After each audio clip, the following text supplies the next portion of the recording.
नमस्कार साथियों, CBBCL ITI गुरु में आप सभी का स्वागत है। दिल्ली ITI एडमिशन 2024 का फॉर्म आ चुका है। इसके ऑफिशियल वेबसाइट पे आके आप यहां पे रजिस्ट्रेशन कर सकते हैं।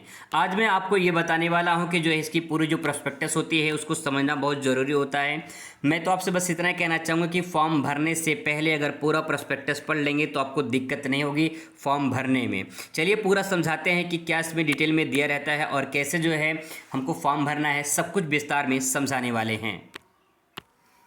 तो दोस्तों मैंने यहाँ पे देखिए प्रोस्पेक्टस ओपन कर लिया है। अब बारीकी से एक एक करके जो है डिटेल में आपको समझाते हैं। प्रोस्पेक्टस 2024।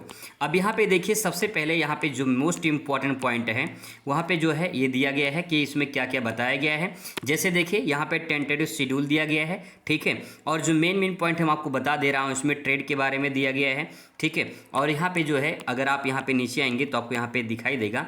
जैसे देखिए यहाँ पे डेट 20 मई से स्टार्ट हो चुका है, ठीक है। आप 21 मई से चॉइस फिलिंग अपना जो है कर सकते हैं। और यहाँ पे जो है आपको दिखाई देगा इसका लास्ट डेट। यहाँ पे देखिए लास्ट डेट दिखाई देगा 17 जून को। 17 जून को इसकी लास्ट डेट है। और यहाँ पे जो है चॉइस फिलिंग की जो लास्ट डेट है वो 20 जून तक चॉइस फिलिंग कर सकते हैं। इसके बाद दोस्तों आपका टेंटेटिव यहाँ पे दिया है रैंक डिस्प्ले होगा 24 जून को शाम को जो है आपका टेंटेटिव रैंक यानी एक संभावित रैंक डिस्प्ले किया जाएगा। आप उसमें चेक कर सकते हैं कि कितना रैंक गया है, यानी कितनी मेरिट हाई गया है, कितना लो गया है, ये आप चेक कर सकते हैं, ठीक है। इसके बाद दोस्तों जो आपका फाइनल लिस्ट जारी होगा, मतलब फाइनल जो सीट अलॉटमेंट रिजल्ट आएगा वो 8 जुलाई को आएगा, ठीक है। यहाँ पे देखिए फर्स्ट जो सीट अलॉटमेंट रिजल्ट है वो 8 जुलाई को आएगा। और जिनका नाम आएगा उनको डॉक्यूमेंट्स और जो है पैसा ले जाकर ITI में एडमिशन कराना होगा। तो ये तो बात हो गई कि फर्स्ट लिस्ट में जिसका नाम आएगा। अगर फर्स्ट में नाम नहीं आता है तो यहाँ पे निराश नहीं होना है, आपको सेकेंड लिस्ट की वेट करनी है। सेकेंड लिस्ट कब तक आ जाएगा तो आप यहाँ पे दे सकते हैं। सेकेंड लिस्ट जो है आपको 23 जुलाई को देखने को मिलेगा।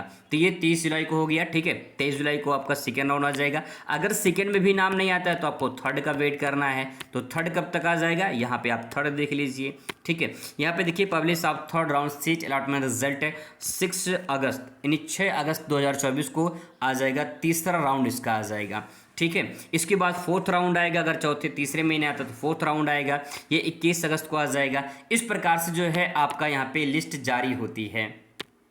इसके बाद दोस्तों यहाँ पे नीचे आएंगे तो आपको दिखाई देगा इंस्टीट्यूट के कुछ, जैसे कि ITI पूसा यहाँ पे दिया गया है। को एजुकेशनल है, नहीं गर्ल्स बॉय दोनों पढ़ते हैं यहाँ पे पूसा में, ठीक है। यहाँ पे कुछ डिटेल वगैरह दिया गया है तो आप यहाँ इसमें जो है देख सकते हैं। यहाँ वेबसाइट दिया गया है, वेबसाइट पे जो है जाकर अपना पता कर सकते हैं कि यहाँ पे क्या क्या सुविधाएँ हैं। तो यहाँ पे जो है आपको कॉलेज का नाम ये सब डिटेल मिल जाएगा। फिर इसके बाद जो है आप इसके नीचे आ जाएंगे तो आपको यहाँ पे दिखाई देगा इसका जो है कुछ और इन्फॉर्मेशन दिखाई देगा, ठीक है। जो मेन पॉइंट है मैं आपको बता दें उसमें मेन क्या क्या है। यहाँ पे दोस्तों बताया गया है कि जो है पास रेगुलेशन दिया गया है। जब आपका ITI में एडमिशन हो जाएगा तो उस टाइम पे जो है आपको मिनिमम पासिंग मार्क्स जो है प्रैक्टिकल में जो है 60% लेकर आना है। और इसके बाद जो अदर सब्जेक्ट उसमें 33% पासिंग मार्क आपको लाना है। अगर इससे नीचे आता है तो आप फेल हो जाएंगे, इस बात का ध्यान रखेंगे। लेकिन ये आसानी से आपका जो है मिल जाता है। वही बात करते हैं NCBT की। देखिए NCBT लोगों को कन्फ्यूजन होता है कि NCBTC करें कि SCBTC करें। यहाँ पर आपका कन्फ्यूजन क्लियर हो जाएगा। NCBT national council of vocational training होता है, यानी इसको बोलते हैं राष्ट्रीय जो है व्यावसायिक प्रशिक्षण परिषद। तो ये जो है NCBT से जो है आप किसी भी भारत के किसी भी राज्य की कोई वैकेंसी आती है तो आप NCBT अगर करते हैं तो आप अप्लाई कर सकते हैं। लेकिन अगर मान लेते हैं आप SCBT से कर लेते हैं, ठीक है।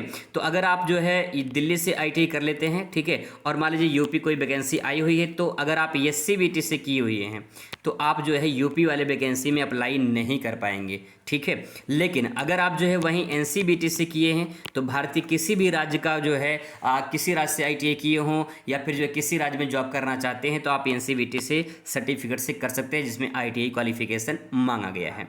तो यहाँ पे दोस्तों बात हो गई कि ये यहाँ पे देखिए state council of vocational training यानी SCBT की बात कही गई है और यहाँ बात कहा गया है NCBT का। यही दोनों में अंतर होता है, ठीक है। आगे देखिए इसके बाद दोस्तों यहाँ पे एक सिस्टम और चलता है यहाँ पे डुअल सिस्टम ट्रेनिंग का। अगर आपको DST ट्रेड मिलता है तो आपको खुश हो जाना है, लेकिन DST ट्रेड उनको मिलता है जो 18+ हो जाते हैं।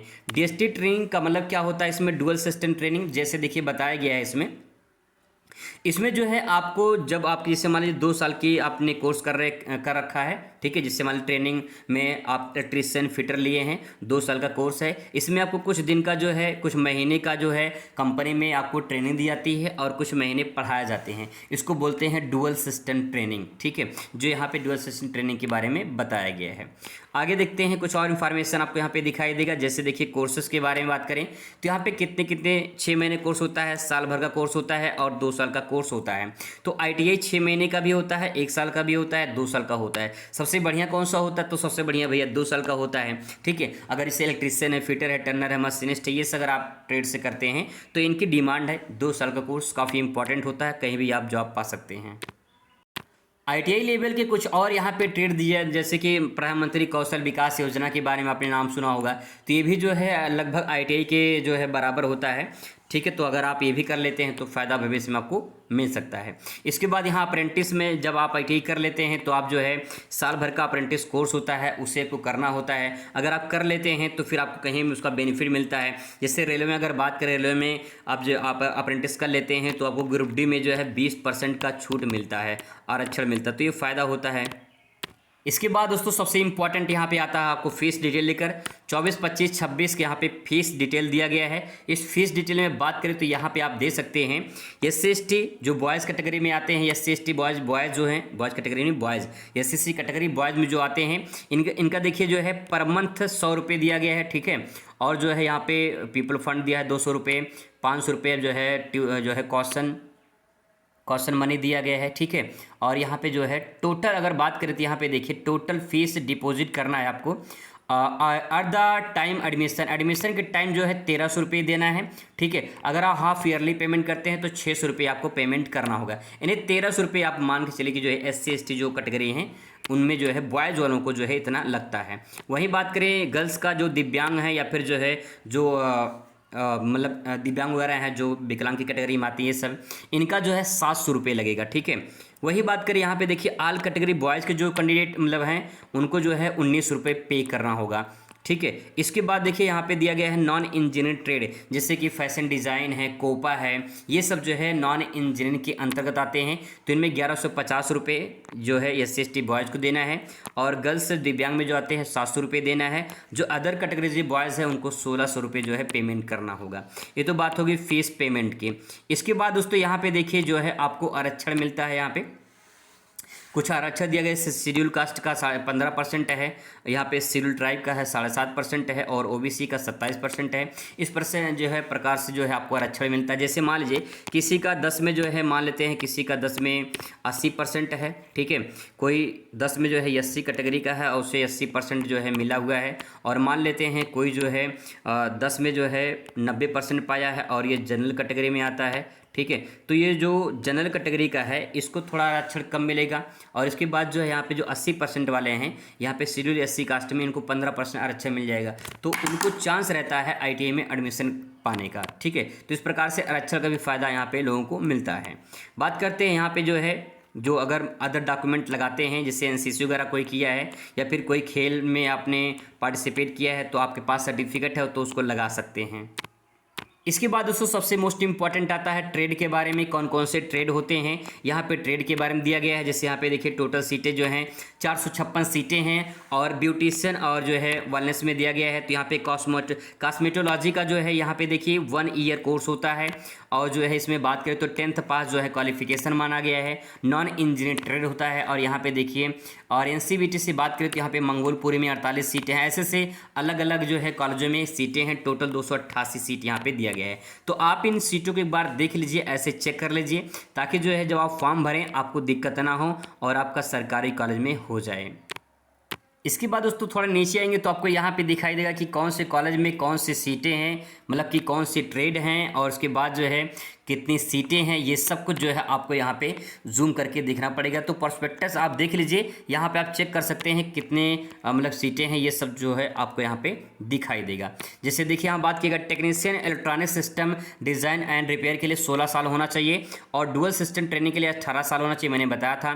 बाकी जो है अन्य जो ट्रेड हैं उनके लिए 14 साल अगर आपके हैं तो आप जो है अप्लाई कर सकते हैं। तो यहाँ पे अपना एज भी आप देख लीजिए। इस प्रकार से जो है आप पूरा प्रोस्पेक्टस देख सकते हैं। तो दोस्तों ये जो है ड्रेस वगैरह के बारे में दिया गया है। जो मेन पॉइंट था वो मैंने आपको बता दिया है। कोई दिक्कत परेशानी होती है तो आप कमेंट कर सकते हैं, आपका जवाब दिया जाएगा। मिलते हैं नेक्स्ट वीडियो में। Thanks for watching.